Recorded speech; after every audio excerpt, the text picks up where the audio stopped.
Hi everyone and welcome to our event Gamecity XP Boost. I am Anna from Gamecity Hamburg.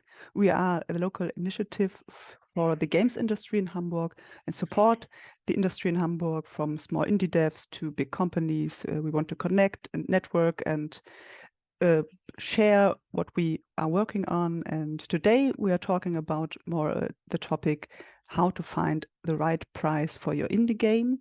And this is one of the main thing everybody who starts out in the games industry is thinking about. What does my game cost? How can I have the right price for my indie game? And does it sell? Does it not sell? What are the benefits? And what are the experts saying about this? So this is a great topic we want to talk about today.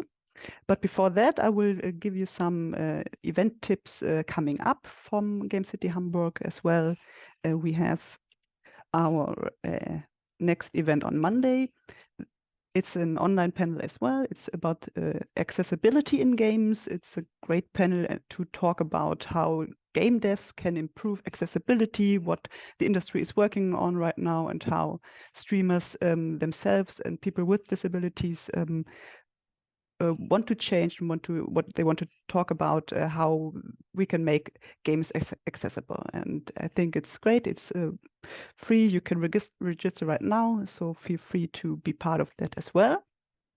And if you're in the Hamburg region or somewhere in northern Germany, please come to our 20 years of Gamecity Hamburg Treff on May 24th.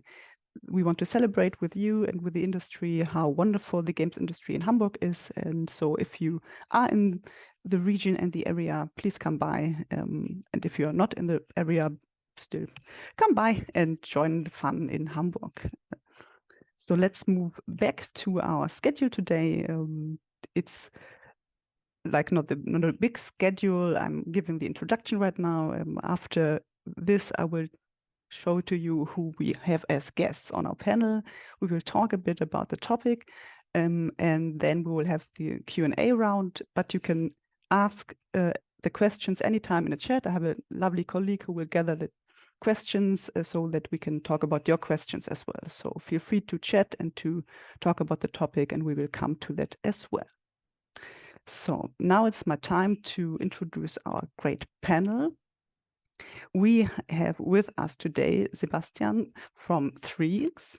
We have Kyle from Thunderful Publishing, and we have Jan from Overhype Studios.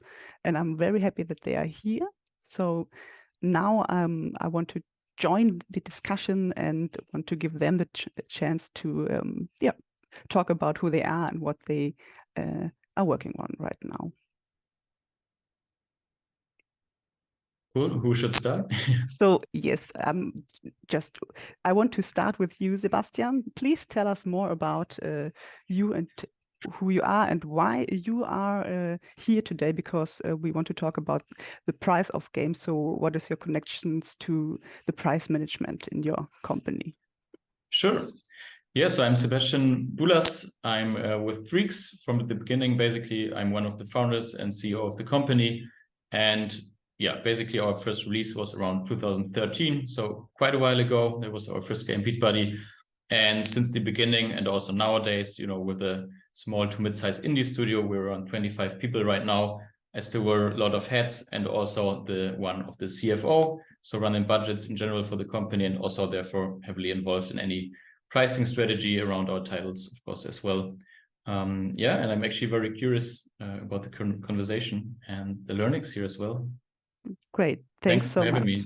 Yeah, thanks for joining us. So maybe Kyle, you can add to that, explain who you are and what your position is and how you are involved in the topic of pricing. Certainly, yes. So hi there, everybody. My name is Kyle T. Johnson. I'm the sales manager at Thunderful Games / Thunderful Publishing. Though I am originally from Tampa Bay, Florida, I do live and work here now in Gothenburg, Sweden at Thunderful's headquarters. I work with pricing, promotions, discount strategies on a daily basis. With our growth, I oversee a catalog of 200 to 300 different SKUs at this point. have been directly involved in pricing for numerous titles, and naturally, as a result, I've learned quite a few lessons along the way. Hoping we can talk about some of those lessons here today. Great, thanks so much for joining. We will be very happy to hear from your experience. Maybe you won't talk about all of the games, but we will see. Yeah. Might be here a while. Yeah. How much time do we have? Maybe Jan, you can tell us more about you and your company and why you are involved in pricing. Yeah, sure. I'm Jan from Overhype Studios. I'm one of the founders and managing director today. We started out 2015 with Battle Brothers into early access, and since then we launched a couple of DLCs, lots of discounts, and we're currently working on our next title. And we are right now in the phase of thinking about the pricing for the new game. So this to me as well is a very current matter, and I'm really happy to exchange some thoughts on the topic. Yeah, thanks so much. So now I want to start with a question for yourself as gamers and as a professional in the games industry. How is it with indie game pricing these days? Maybe Kyle, you can think about, is it a lot? Is it cheap? What is your opinion about the indie price games right now? I think I'm going to approach this primarily as a gamer. I saw in the news the other day that there were some studies conducted that confirmed that as more companies adopt that $70 price tag for larger AAA games, that there are naturally less sales. To me, that, yeah, makes sense. Of course, with inflation and rising costs, it makes sense that eventually games will cost more, but people aren't quite ready for that. As a general rule, that they're just not buying $70 games as much. I think this works phenomenally for indie games. I think it really works in our favor. The market is much more open for that lower sort of price tier around, I suppose 10 to 30 that you generally see for your average title. But I do think that there's some pretty good chance to capitalize off of that. No, okay. That's a good way to describe it, I guess. And for you, Jan and Sebastian, do you still consider yourself gamers and look at other games and or just as a professional view, how do you see the price range of indie games right now? You want to go ahead, Yeah, sure. Sebastian? Yes. Yeah, of course, I also try to play as much as possible in my free time, though it's not that much anymore. But still, of course, I'm also just taking a look at, other stores and the pricing models there. And also when considering our titles and the price point, even though, let's say in the phases of pitching it to partners, you also already have to have that in mind quite perfectly. It is very interesting. I don't see a huge change in the past years, I would say, to this point. Let's see. As mentioned, regular price range, I don't know, between 10 and 50 euros at the moment. I think also in general, the indie industry can benefit from that to be a bit cheaper, but even for them, since, being a small indie studio, the direct income usually is very much direct collected and linked to your salary or money you have to disposal as private person. And so with inflation, everything happening, I don't think that to a certain degree it can stay in the same price range, especially when the market goes into a direction where people only buy in sales, so way cheaper anyways. I think it's going to be interesting, moving forward. I think the whole pricing topic is basically like an emotional part and a rational part. And rationally, it's pretty weird that games still cost 60 euros because they did cost that around 20 years back. And there's basically one of the only items in the world that didn't increase the price over 20 years of inflation. And Super Nintendo games in the 90s was 120 euros if you have it in today's prices. So basically prices went down for AAA games while the costs went from, I don't know, $200,000 to $200 million. And so it's a very interesting market and market that basically moves in the opposite direction. but emotionally, it still feels too expensive to pay $70 for a AAA game. I still feel like 60 is pretty much my limit. And similarly for indie games, they have like an emotional price limit, and if you get too close to AAA prices, people will expect AAA production values, and so you have to be careful to not go too high with your indie game price. But I think eventually the price that is felt okay for an indie game will also rise a little bit with this AAA increase. Yeah, that's one of the next question. Is there a price too high for an indie game? You already mentioned, like, if we're getting too close to, like, what is it? Is it 30? Is it 25? Or is it still something maybe emotionally it could be considered, yes, I really love this game. We will come to the details later, but is there a price too high? Can there be a pitfall to that? You already mentioned some of the options there. Yeah, should I take this first? And you can, and the other okay, ones yeah, will have something to add as well, I guess. Yeah, there's definitely a price too high, because you always have to compare, like, what are people getting for the money that they're paying, and if they get enough of basically enjoyment in any form, if be it like a good story or a lot of replayability or whatever, it's perceived value. If they get enough of that out of your game, then you can basically charge pretty much any price for it. But you have to hit this sweet spot between what people get and what people pay, so that they feel it's a fair deal.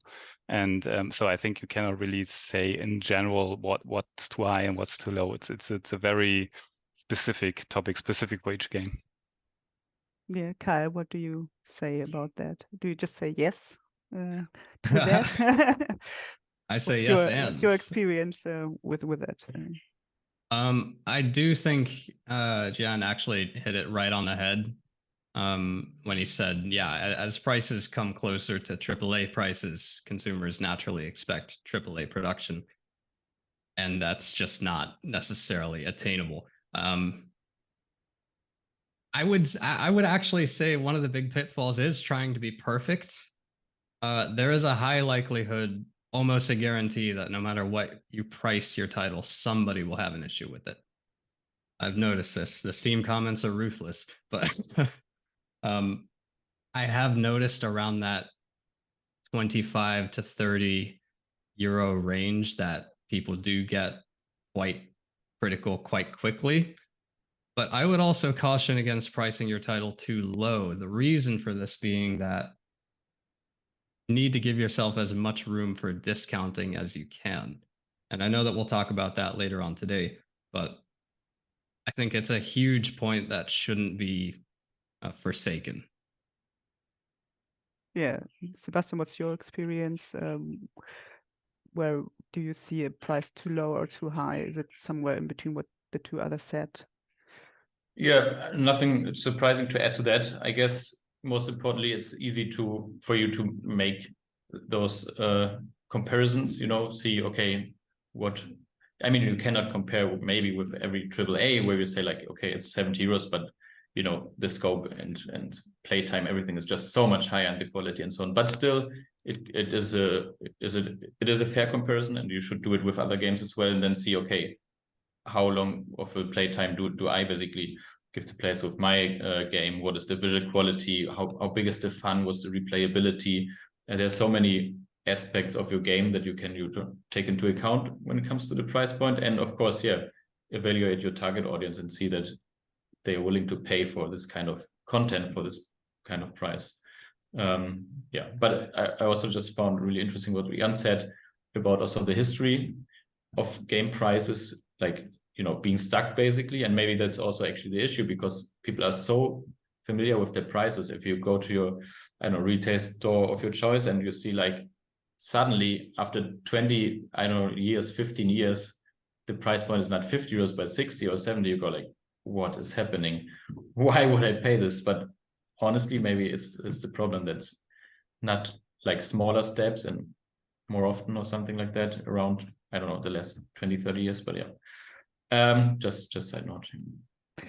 Yes, you already mentioned some tips there for indie studios, how they can approach their pricing. Are there any more tips you think indie studios should use? Kai, maybe you have an opinion on that. How how can I assess the price of my game?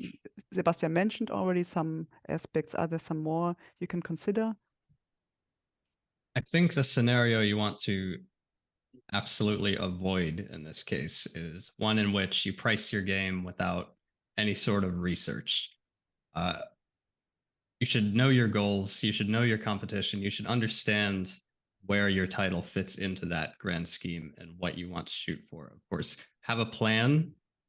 It's a decision that will impact whether or not somebody actually plays your game. And at the end of the day, that's huge.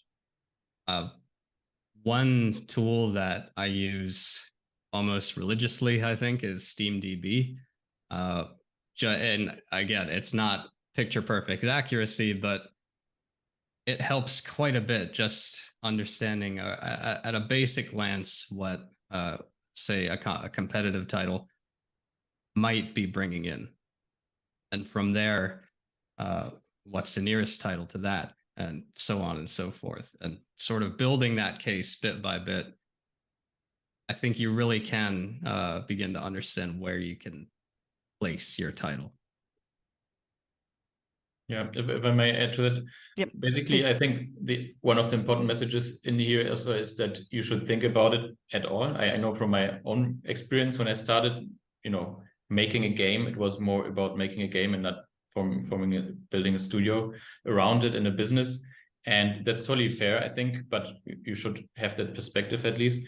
And also, if you are probably reliant on, external funding budgets and so on, you will also need to talk to those people. And in the best case, they would already get an idea of what kind of budget range you propose for your title, because you did a bit of the math of what's your income maybe in the first year or in the first 3 months. So what is your goals there, depending on when you want to recoup, or if you don't need to recoup because you say, I just want to get my game out there, it's probably not that smart, but you never know, what's the idealistic goal.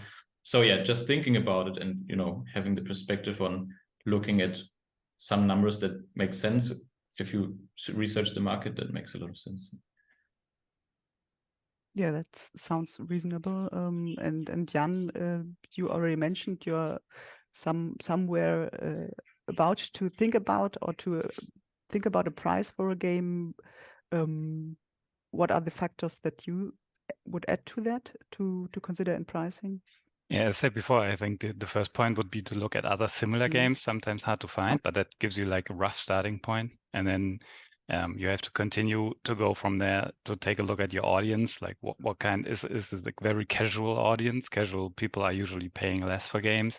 Is it a very hardcore audience? Is it a small target market, or is it a big target market?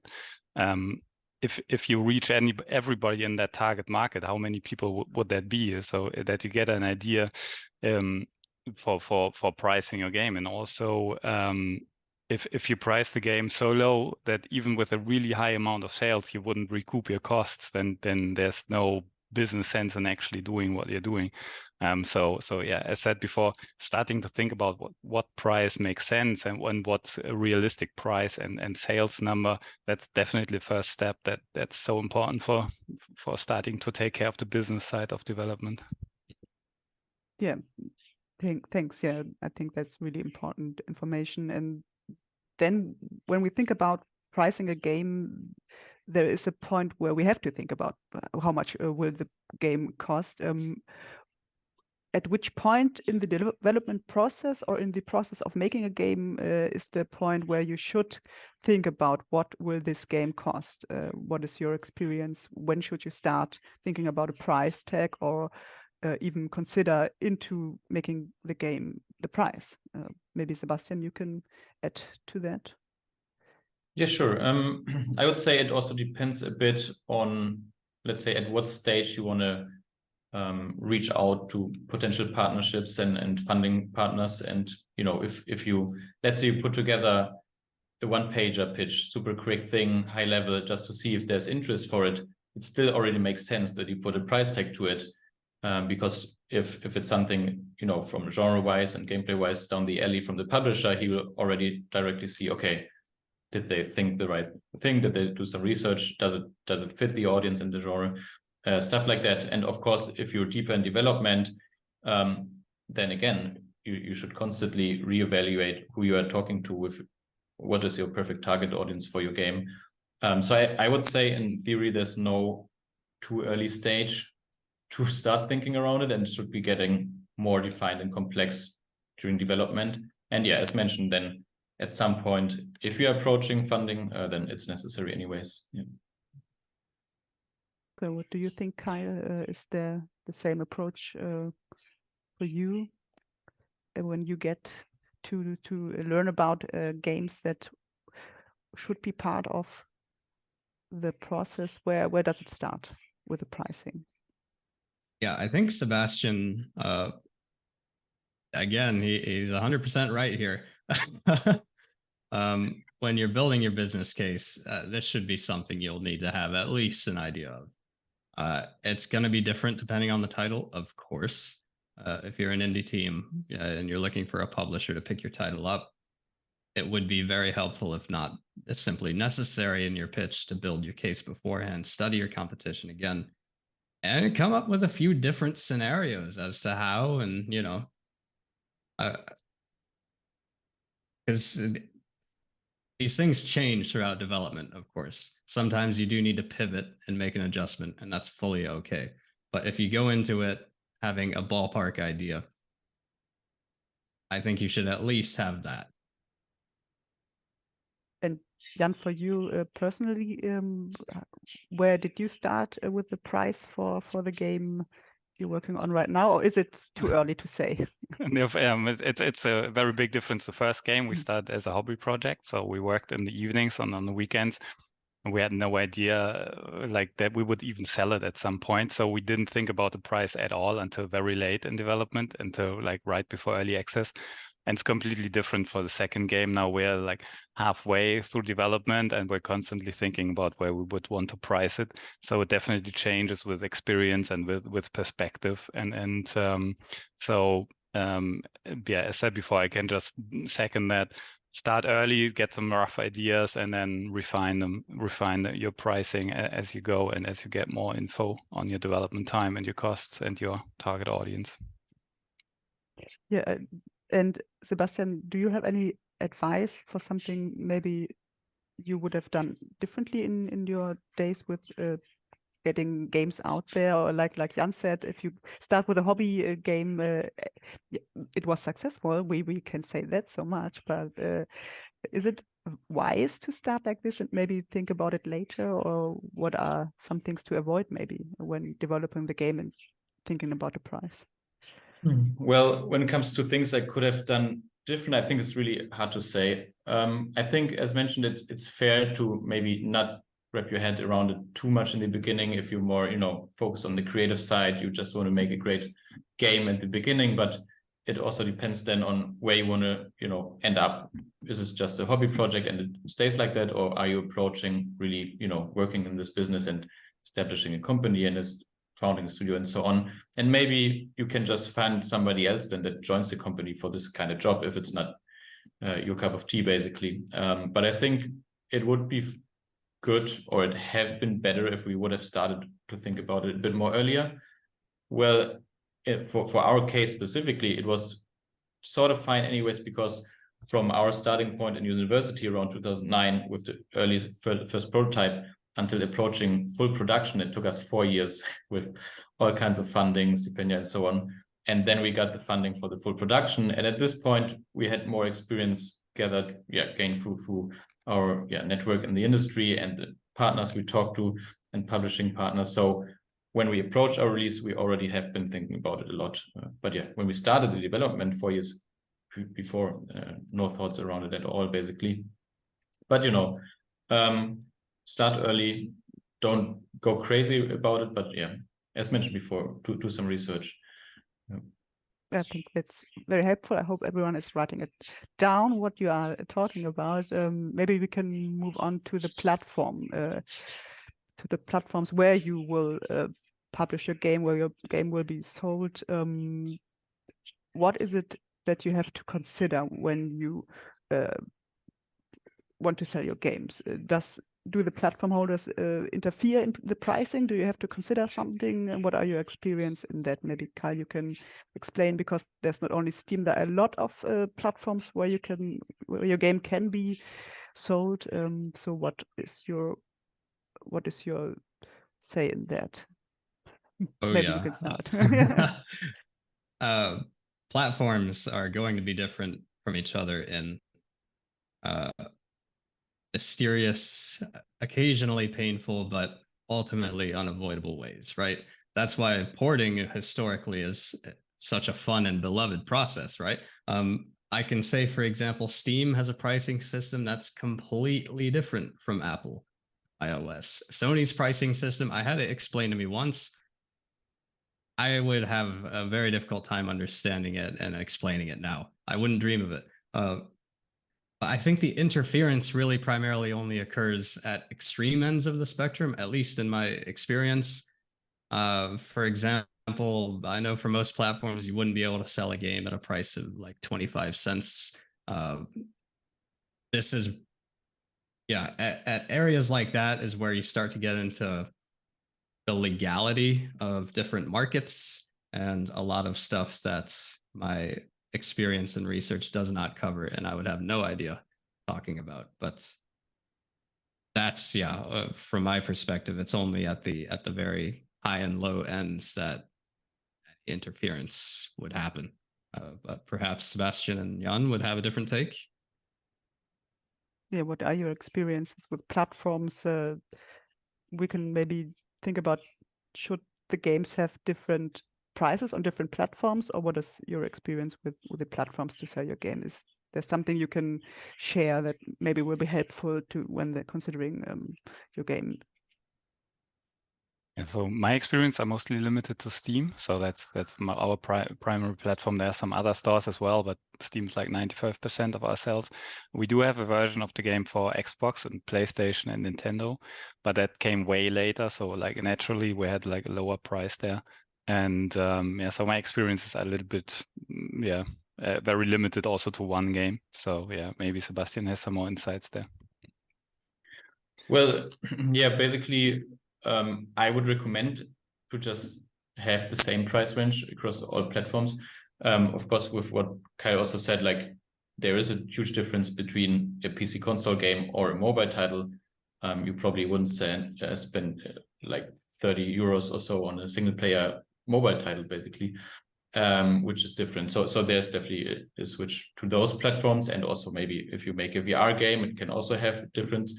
But just for the topic of, let's say, standard PC console games, there are even sometimes requirements that you cannot or should not be having a different price tag on a different platform. So the competitors don't have like a better or worse, basically placement for your game. So yeah, I would strongly recommend keeping the same price across all platforms, also because as a player, you know, if you find out that you bought your game on Steam for, I don't know, let's say $10, and then you see it on another store for $6, you're going to go crazy. Like, why do the players there have a better price point? So to be fair for the players as well, I think it's important to keep it at the same level here. Okay, yeah, that sounds reasonable as well. And is this a chance that you can offer your game on so many platforms, or is this like a curse? What is your experience? So, and you said Steam is your major outlet for that. In your experience, is this good or bad? And should you consider just doing one platform? Yeah, so maybe I take that first. So for us, it's our games are more like hardcore strategy games. So Steam is naturally the first platform that we go to. This might be different for different games, especially if you go mobile or anything else.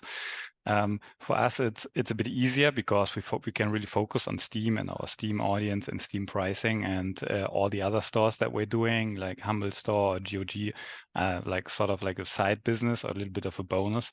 I think that can be a problem if you work without a publisher, because you don't have the time to individually poke each store. And it's like, come on, give us some better placements or better conditions and so on. So I think if you are without a publisher who takes care of distribution, it totally makes sense to really focus on Steam and double down on it, and focus on that one, because it's just realistically it's even more than 95% of our sales, even though we are on a couple of other stores as well.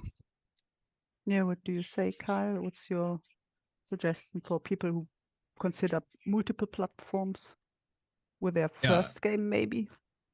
I'm quite glad Jan said that, actually, because yeah, he's absolutely right. This is one of the biggest advantages to having a publisher, I think. Because what I do all day is badger platforms for all the attention on, on our titles. It's a mess. The more platforms you add, of course, it becomes very chaotic, not only with pricing, but marketing and hoarding. It can be quite a lot. Would I recommend it for every single title? No, I don't think I would necessarily. From a sales perspective, though, of course, the more places you are, the more opportunities you have to make money. I also kind of want to revisit something that Sebastian said regarding, again, the difference between PC and mobile, or console and mobile. There are scenarios within our own catalog at Thunderful where we have the same title on both Steam and iOS. And of course, the iOS version is a bit cheaper, because the average mobile consumer will be significantly less likely to buy your product if it's the same price as your average Steam game. It can be dramatic at some points, but I think from my perspective, Steam does always kind of wear that crown. It is the king. It's one of the easiest platforms to work with. And I think it's rivaled maybe by Nintendo, but for me, Steam is always at the forefront of any discussion as to where you should release. Yeah, sorry, Sebastian. Bit of a different thought here. Like in theory, I would second that. Like especially for the beginning and the first release of your game.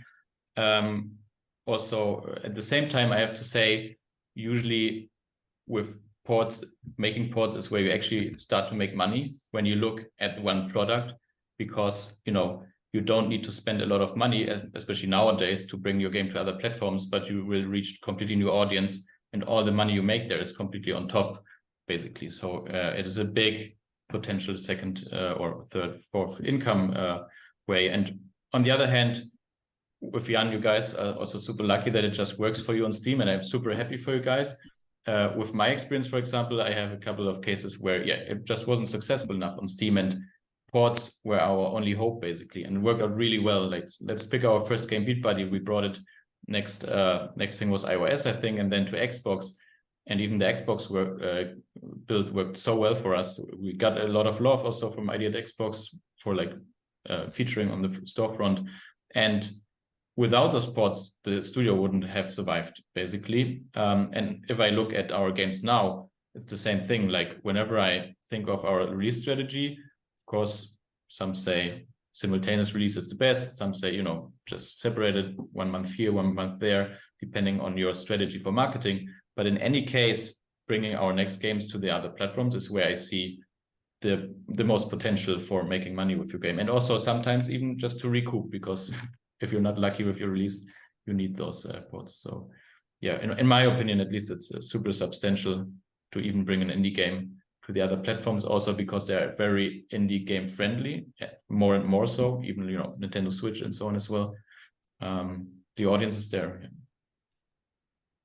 Yeah, maybe I can just add to that the Steam has 100 games released per day, and all of these other platforms have a lot less. So I think you have a little bit less noise there, if you will. Yeah, that's some great advice from you. I think it depends on the game you are set. You have to look at and what the studio is right now. So just be reasonable. That's what we all learned here today. Just take a moment back. And I have a question that I find very interesting. is there anything advisable about changing the pricing of a game in a game's life cycle? Like if it's on the market for quite some time, should it be lower priced after 10 years, or is it just the same? Or after 5 years, you can say 5-year discount, now it's only half the price forever. Is this a good idea, or is it just for indie games, it's just because you want to make money of it, it's just don't do it? What's your opinion on that?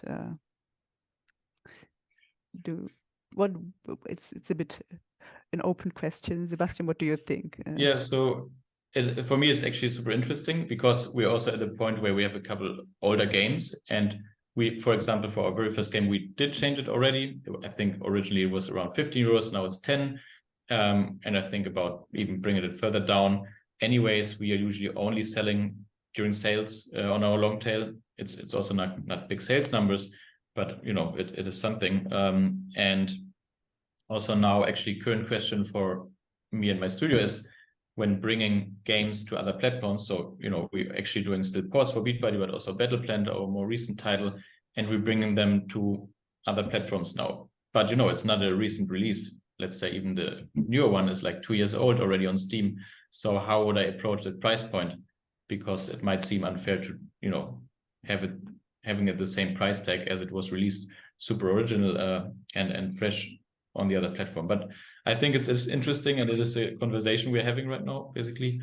And I'm also up for hearing more about it. I would probably still not go too low because, as mentioned by Kai and Jan as well, it is ultimately your highest level price tag. You can never go further up, basically, and you need enough range to do the discounting afterwards.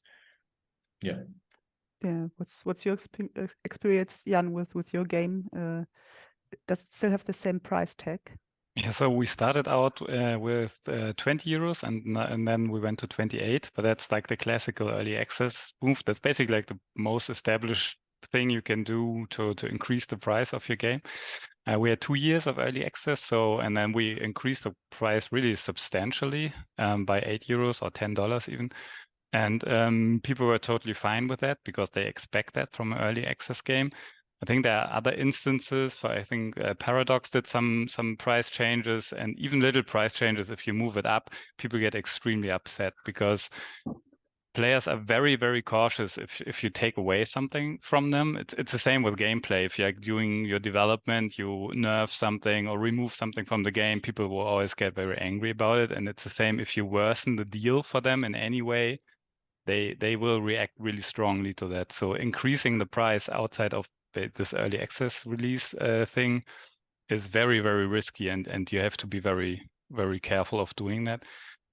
We haven't considered lowering the price yet for our game, but the thing is that it's still selling really well, so we don't feel the need to do it, and we think the inflation is devaluating the game anyways. So the game has been out for like 7 years now, so if you buy it now, you essentially pay a lot less for it. But yeah, I can totally see a price drop making sense, but we haven't done that yet. What's your opinion, Kyle? What have you seen? Has something worked or not worked? Yeah, it's a very fun topic, honestly, because I've seen both sides of this argument. Personally, I do think that, you know, logically, especially in this industry, as games grow older and the lifetime is, you know, let's face it, it's difficult down the line, but it does make the game a little bit easier to work with when you're incorporating it into different promotions.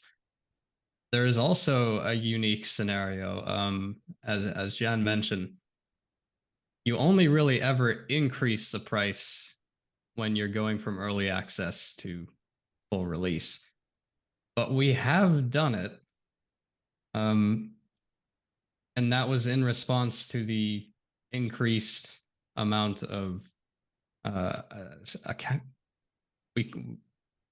So we called it account tourism. I don't know if that's the actual term for it, but essentially the phenomenon of people getting Argentinian Steam accounts to buy titles at essentially like a 80% discount from the jump. Steam has taken a lot of measures against that, but early on, when that was brand new, there was a scenario in which we did increase the price locally in those countries that we noticed, because the proportions were quite absurd in this case. And it was a very unfair situation for the developers themselves to be facing when a lot of their hard work was being had for 99 cents, essentially. So that it's an entirely separate topic, but it is one that bears consideration, I think. That's one of the thing you have experienced for Steam. That was it, right? Yes, Steam primarily, yes. But you would say that otherwise, early access is the way to go to develop a game, and then early access price, and then you have a higher price after releasing the full game. Yeah, if you're planning on early access for your title, then that generally you would increase the price, I think, going full release. I also just want to amend my previous statement just to clarify. That is not to say that there aren't actual gamers in Argentina. And that is part of the tough decision when increasing the price, because you don't want to exclude them, because that's not fair either. So yeah, that's not to say that everybody should just crank their prices up in Argentina. But maybe that's a good topic to just throw something in, because people don't think about regional pricing, and they are, especially if they're based in Europe, they think, oh, I have like this many sales times my sales price, and that's my revenue. But in reality, you make a lot of sales in other countries that have, some of them have insanely low purchase power. So if you sell your game for 30 euros and somebody buys the game over there, they're paying like 5 euros max or even less. And that's like a regular Steam sale that counts as a whole unit. And people don't really think about this that they, in fact, the net earning in that country only $5 or 5 euros. And yeah, so if you look at the sales number also on SteamDB of other titles, you have to take into account that usually like the average price they're selling at is less than 50% of their normal Steam price. And yeah, just a quick throwing in with the regional pricing. Yeah, thanks so much for that insight. I'm looking at our questions, and we talked about so many topics, but we talked about discounting as well, and it's a whole other thing. And I want to add a question from the chat that can just introduce our discount topic, because would you consider it a good idea to have a release discount? Is it a good idea or not? If you release a game, maybe there are different situations for early access and full game, and no early access, just the game release. What are your opinion on release discounts? Is it a wise idea? Sebastian, what do you think? Sure, I can start. I don't have, maybe as much experience with a lot of titles like Kyle might have, maybe for this one, but I think there's a bit of truth on both sides, and sometimes it works better for a title this way, sometimes this way. I definitely see that the trend is that a lot of people tend to only buy games in discounted and in sales at all, basically, if it's not the next AAA super big title that I was waiting for a year now. Everyone, puts it on the wish list or whatever and waits until it's on sale. And it can be an incentive if you see that game coming out saying, oh, it's, reduced price anyways now, so why wait for the sale? So let's go for it, even though it might be not as much of a discount as you would put on later. So it might be a wise thing. And again, I guess depends on your game, your audience. Maybe also look at how much press you have. Is there a community around your game already? Are there people waiting for it or not? So again, so many things to think about. Yeah. Yeah, what do you say, Kyle? What's your experience?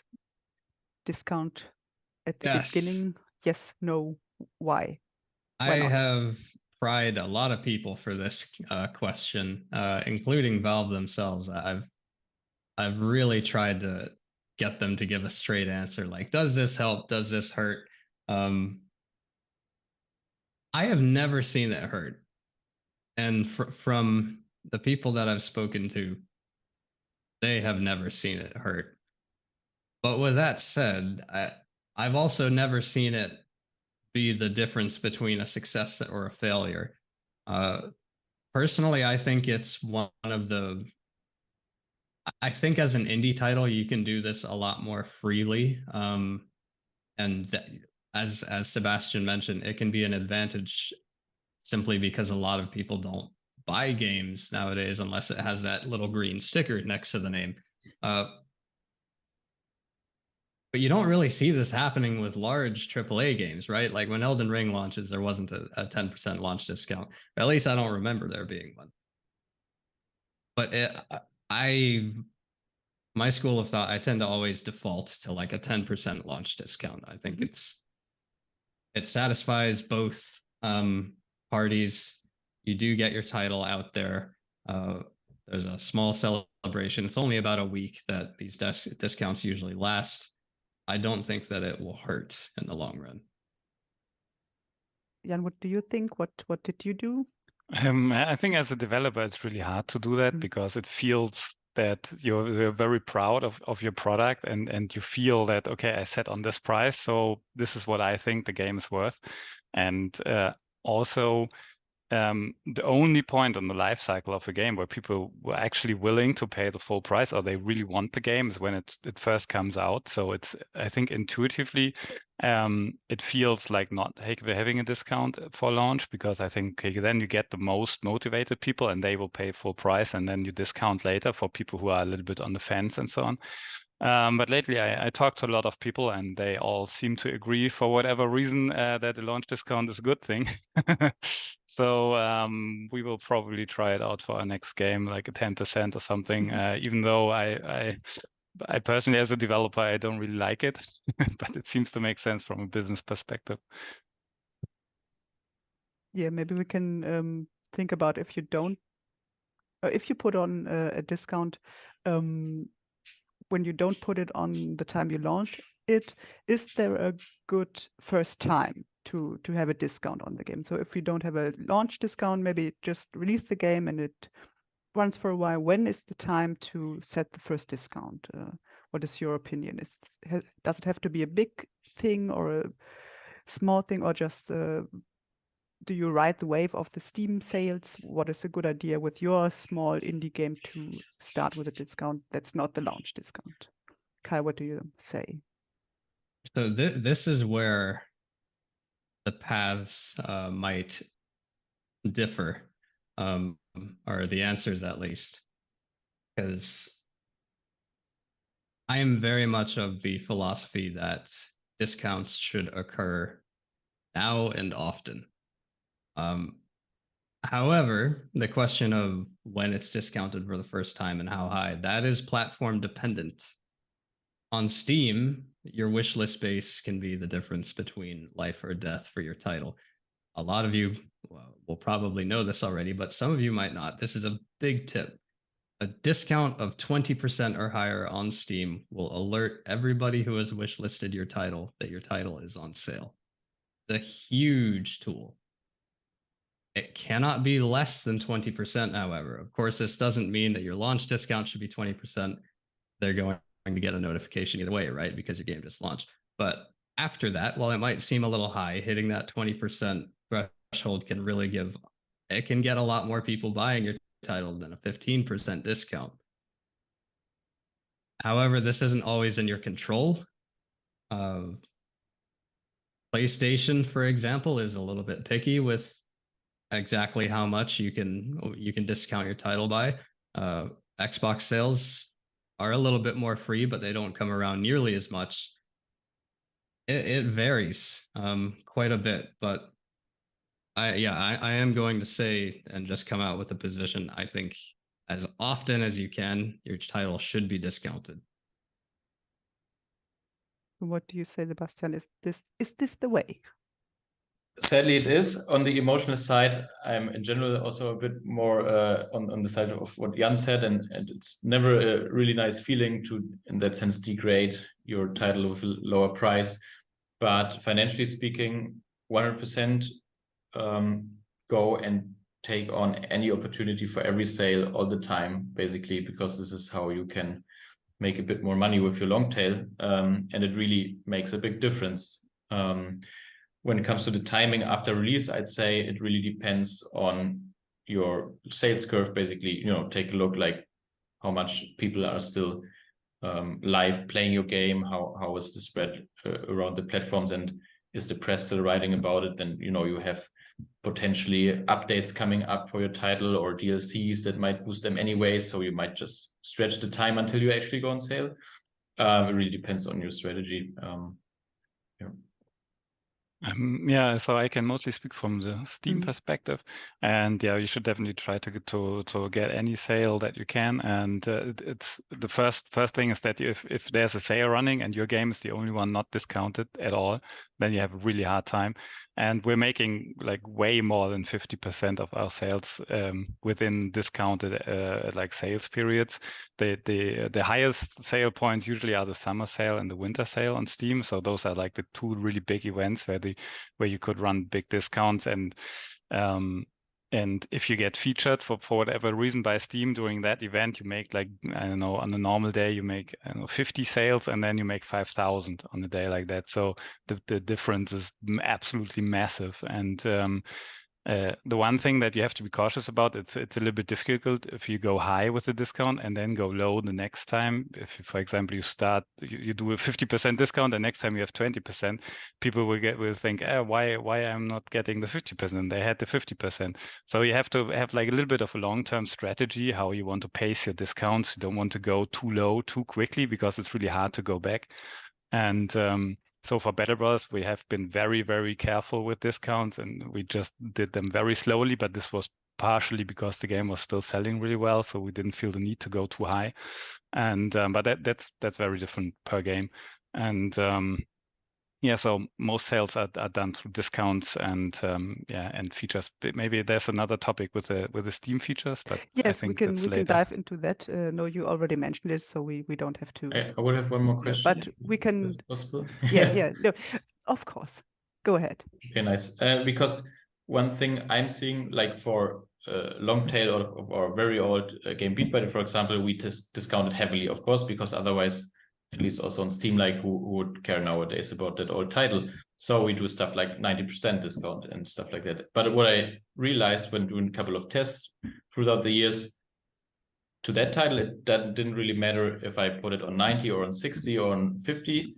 In the end, the average on sales and how it is linked to the costs basically leads to an still same average amount of income in the end. Like, okay, if it's heavily discounted, I have more sales, but you make less money, and vice versa. And in the end, it's pretty much the same money that we make with the sales.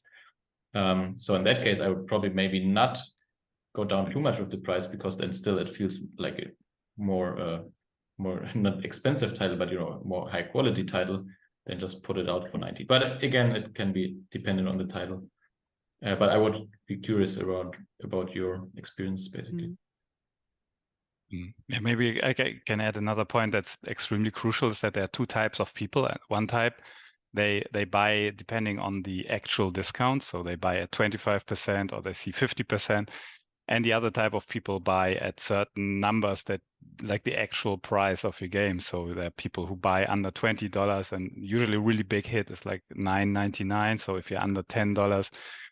So when calculating a discount, you always have to be aware of the numbers. That's why we're running a 67% discount on Battle Brothers, because it just gets us under the $20 mark, and that's usually a place where you want to be. And this also applies to the original price of your game. So usually you don't want to go at the 25 mark, because for many people, it makes the most impression, like what number is first. So if you have a 2 first or 3, that's a big difference. But if you have like a 2.5 or 2.9, that's not as much of a difference. I personally I think it's very hard to come to these conclusions without the experience of somebody who did a lot of sales. Yeah, there are some hints that this is the case. So you have to be aware of the pricing and the numbers you're reaching with the discount. Yeah, I think that's a great tip, and that was a question as well. So is it wise does everybody agree if you have a price like, let's say your game is like 35 euros, but you want to have it on 19.99 for the discount, so that people think, oh, that's cheap. Is this like a marketing thing to do? And do you advise to it? Sebastian, do you think that's wise, or does it hurt, or does it not hurt? I mean, from what Jan also said, it seems to make a lot of sense. We never released a game yet that was around the 30 euro mark or something. In theory, from my perspective as a gamer, I can see that working. Yes, totally. Like if I see, oh, this is a game I want to have, but I'm not sure if it's worth 30 euros for me, I wait. And if it's then saying like 19.99, yeah, sure, I go for it. So it seems to work on me. Yeah, Kai, is 19 the point 99? Is it a thing you say, go for it if you doing the math in your discounts? Yeah, you don't have to use it if you don't want to per se, but I personally don't see why you wouldn't. As Jan said, like psychologically, there's a significant amount of evidence to support the claim that the first digits within a price will resonate with consumers the most. People will look at $4.99 as a better deal than $5. Will it matter in the end? No, not really, but yeah, you take every advantage that you can get. And stuff like this with the discounts and how high do you go? How do you time it? This is part of the conversation between publishers and developers. Like this is one of the everyday things that we talk about and managing. This is a situation we have. Let's say we're able to get a Steam daily deal. It's a big event. A lot of eyes are going to be on the title. We should have a higher discount just to make the most of it. But if it's, say, just your average custom sale, like in between major Steam sales, you might not go as high, especially if it's a newer title. Mm. There are some, rules of thumb, like you don't necessarily want to break the 50% mark before the title is at least a year old, with, of course, some exceptions. You always pilot to your given circumstances, but it's one of the it's the art of managing the lifetime of the product, getting as much out of it as you can. Yeah, and one question I think is important: how do indie games get into the sales? So if I think discount is a great idea, that's one thing, but there are sales on platforms. We mentioned that before. How, if I don't have a publisher, how do I get into the sales? And what sales would you recommend for indie games? Like, I know we talk a lot about Steam. Maybe we can start with Steam because it's so well known and we talk about it. So how do I get into the sale, and what sale would be the best for me? So Jan, can you sorry. Maybe we start with Jan next from his experience. Yeah, I think there's the 3 deals on Steam. I think it's like the weekend deal, the midweek madness or something, and the daily deal. And I think that the weekend deal is the most powerful. And we actually never got one for Battle Brothers, and we will not get one because now the game went over the cycle, and they are very specific with your game has to have like a certain reach, concurrent players, like a certain success. Otherwise you wouldn't get these deals because they are very powerful. They give you very good visibility on the platform. And so I think some games are not applicable at all for any of these deals. And we got in touch with a guy from Valve very early from the sales team. We chatted him up on the Nordic Games Conference. So I don't really know how you make the initial contact with Valve without a publisher. And maybe the other guys know how that would be usually be done. Yeah, maybe Sebastian, do you have experience before Kyle will give us all the answers on that? Maybe. Yeah, just a bit. Like things really change a lot around that, also around Steam. Also in the past recent times. Back then when we started, it was like, you know, B2B, vitamin B contacts, and then Steam and Valve liking your game to have it some good featuring on the storefront.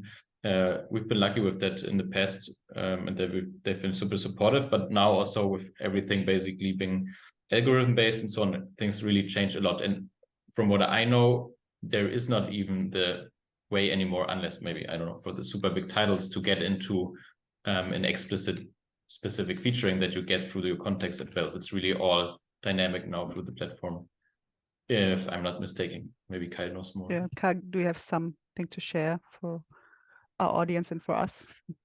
So I don't have all the answers. Oh no.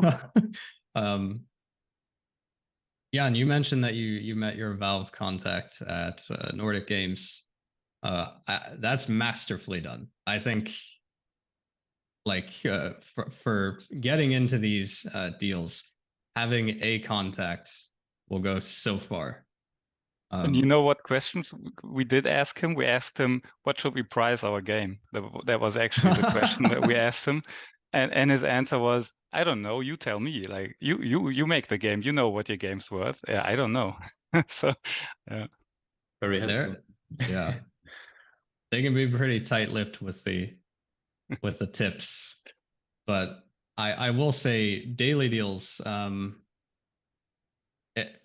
in a scenario where this is your first title that you're releasing, or you don't have like a massive portfolio, the daily deal will be the easiest slot to procure in this case.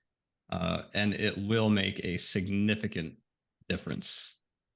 Having that 24-hour slot on the Steam front page is huge, like huge, Texas size. And yeah, as a result, it does warrant a little bit of a higher discount.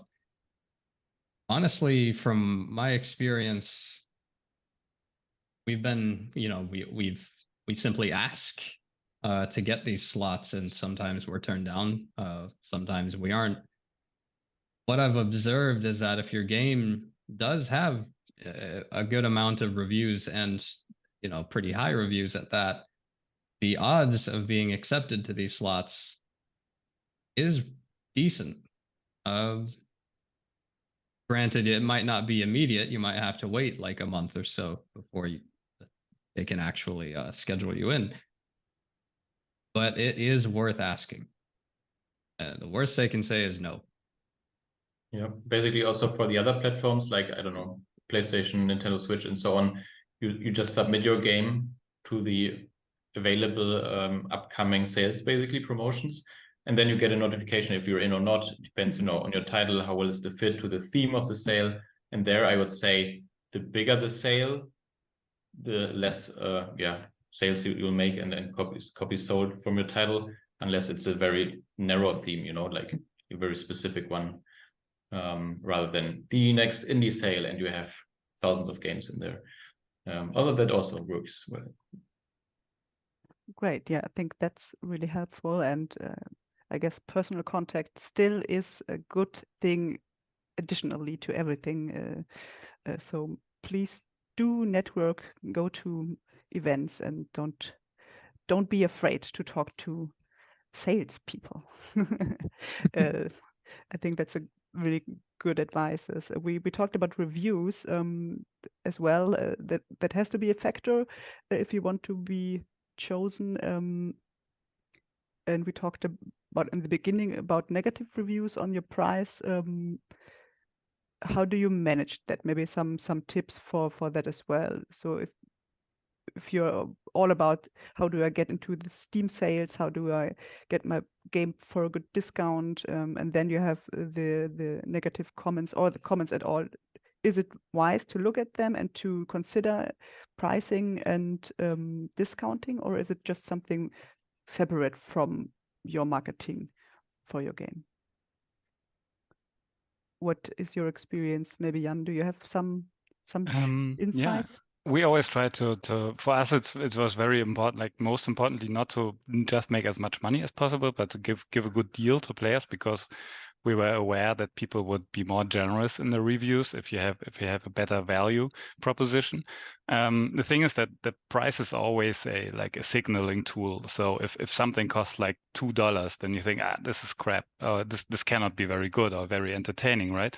So the price is one thing that already sets an expectation with a player, like of how much content they're going to get, and if there's a really big mismatch here, then people will get upset. And I think in general, the higher the prices, the more critical people will be of your game. But also, if the game is priced too low, people will think, I can only play this 5 minutes, and they don't bother with getting into it. Luckily, we never got any reviews, like negative reviews for the price, but I feel that our DLCs have been underpriced. And so, for example, we're selling one DLC for like €8, and the base game is almost 30. So we feel that we mispriced them a little bit, because it doesn't give us a lot of room for discounts. And you can see it with a lot of games. They're really big games, like Paradox games. They have really high prices for their DLCs, for example, and then you usually get mixed reviews or even negative reviews on those. They don't seem to care about it, but you can really see that a lot of people then say price is too high. Even with the latest Total War DLC, people are really upset about the price. It's like 25 or something. So that was a question from the chat as well, asking about extensions and DLCs, and it's a question for you as well. So we talked about the prices of a game, what is too high and too low. Jan, you mentioned your experience. So Sebastian and Kyle, what do you think about these? Is there something, how can you approach DLC prices or extension prices? What is your experience? Maybe To be Sebastian. fair, I don't have a lot of experience, so probably Kai would be the better one for this one. But I think it's an interesting topic. I would also like to know from Jan, like, what is the rate or percentage of people actually coming back from the base game and buying those DLCs, and why you think you basically went too far down with the pricing.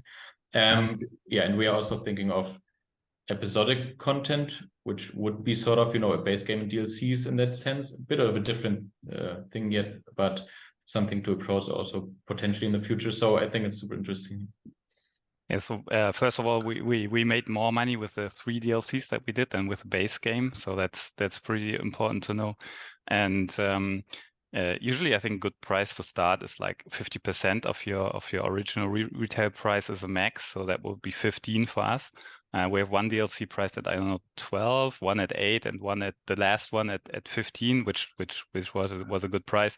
These DLCs are pretty extensive, so I had a lot of content. It's not just a couple of fancy hats and that's it. So you have to be careful about that. And so sorry, Sebastian, what was the second question? The other question that you had? Oh, basically, like, how many people, let's say percentage-wise, let's say you have an install base of so and so many people on the base game, how many of those are coming back to buy your DLC content, basically? So for us, it's very high. So it's between 40 and 50%, which is, I think, more than double what the normal DLC, I think it's called attachment rate, has. So I think a lot of the Paradox games also have really high ones, between like 35, 40% even. And if you have an attachment rate that's this high, then the DLC is just an insanely good way to keep the game, like increase the long tail, make more money of it, engage the community, and keep the game alive, basically. So it's a really good thing. If you have the opportunity, then DLCs are definitely a go, I think. Nice. Happy it works so successful for you guys. Yeah. Sounds great. So Kai, can you add to that? Is this a good example how you can manage your DLCs and extensions? Yeah, I think it's very cool actually that you've made more money from the DLCs than the base title. That hasn't been my experience at all. But I will say when it comes to DLCs and soundtracks, even they can be an excellent vehicle, as Jan mentioned, to increasing the longevity of the title and that community outreach. I've even seen free DLCs do this quite effectively. It just brings it's like a breath of fresh air. It's not quite as powerful as a second release, of course, but like it's as close as you're going to get in some cases. I do think it can be a little bit, it can feel random as a gamer. Like, is this DLC going to make me think, wow, this is like a whole other game? I can't believe the value. Or is it going to be like, wow, look at the cool hat that he's wearing now. But I will say DLCs and soundtracks also lend the opportunity for bundles, which is, I know it's another question that we have, but they're a great little sales tool as well. Yeah, so maybe we can, because I'm looking at the time, so we have still a little bit time for chat questions, but we can talk about bundles. So what's your experience? And you started already. You say it's a great tool, but what should you consider when you want to enter a bundle, or your publisher does a publisher bundle or other developer bundles? What's your experience with that, Carl? So I think what's important is that you shouldn't go overboard with the big bundles. You know, there are bundles on Steam that have like 200 titles in them. And to be fair, there aren't really a whole lot of people that are just in the market for bundles like that. Not a lot of people are willing to drop $300 on a bundle. But if I see a game that I really like or I've really been wanting to play and I know that I can get it and the art book and the DLC for, you know, even like 10% off of the whole deal, absolutely I'm going for it. And that's it's a great way to get that extra income and get the most out of the DLCs and the soundtracks.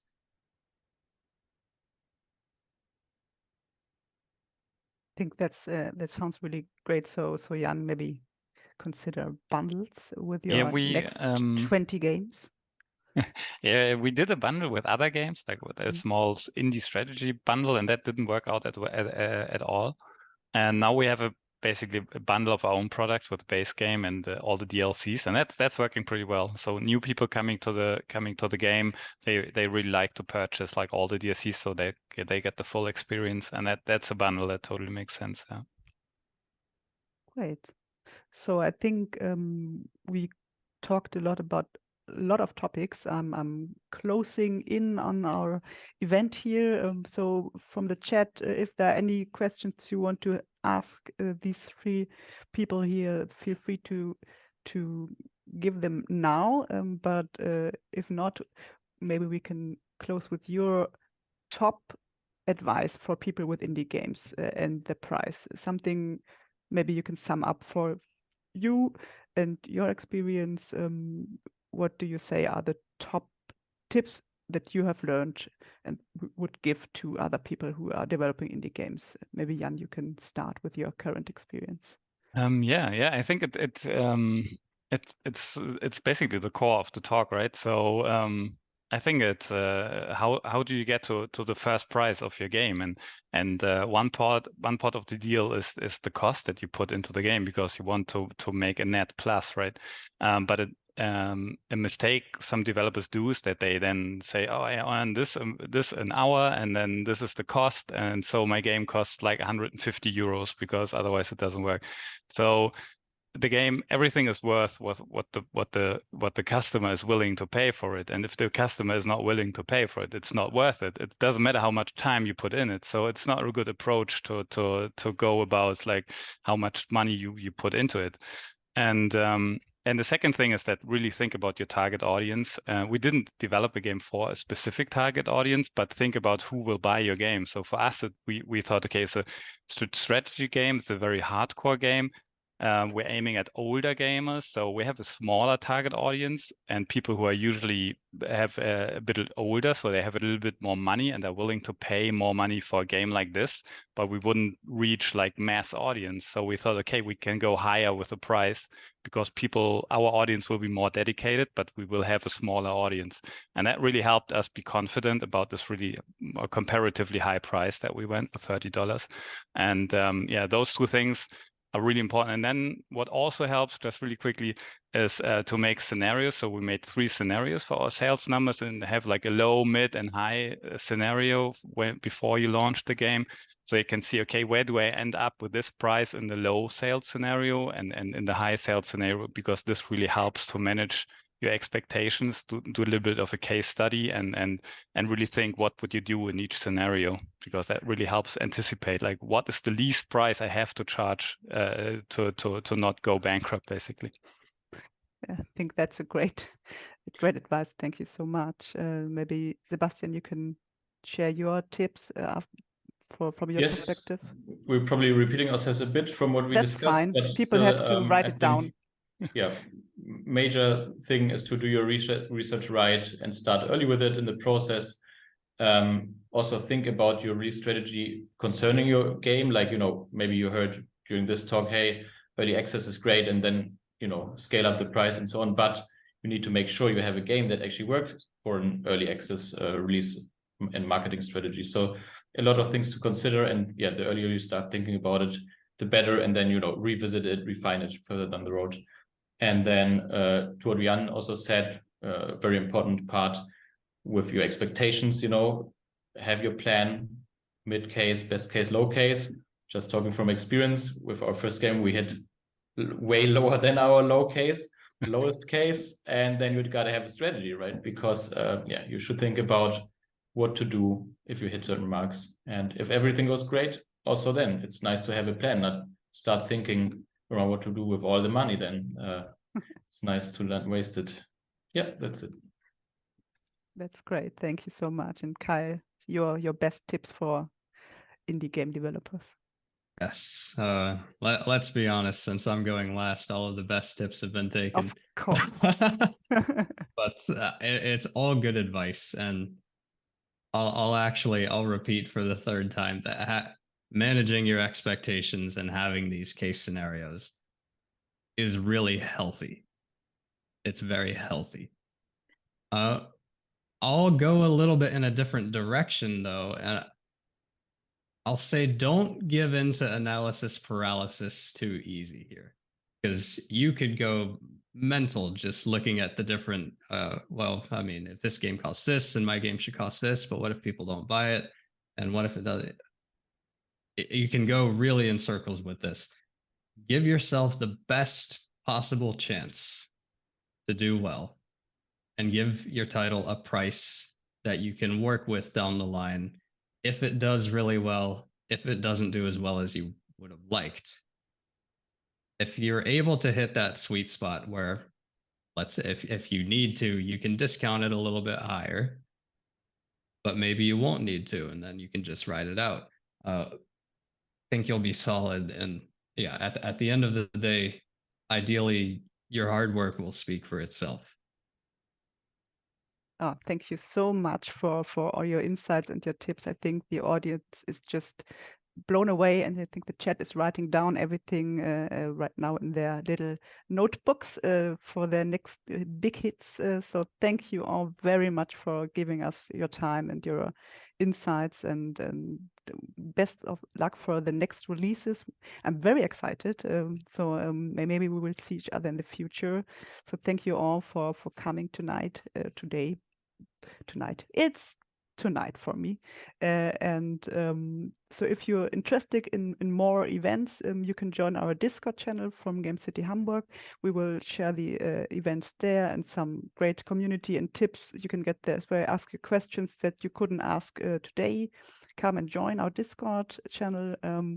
You can check out the games from these guys. There are a lot of things to learn from them, so check out what they have done so far. And if you're interested in Gamecity XP Boost, we have a YouTube playlist, I think, that my colleague will give you right now. You can rewatch some of our insights from other people. So get all the insight, get the tips, and good luck with your next game releases, and hopefully see you soon. So thanks a lot and have a great evening. Bye. Thank you. Bye. Bye. Thanks, everybody.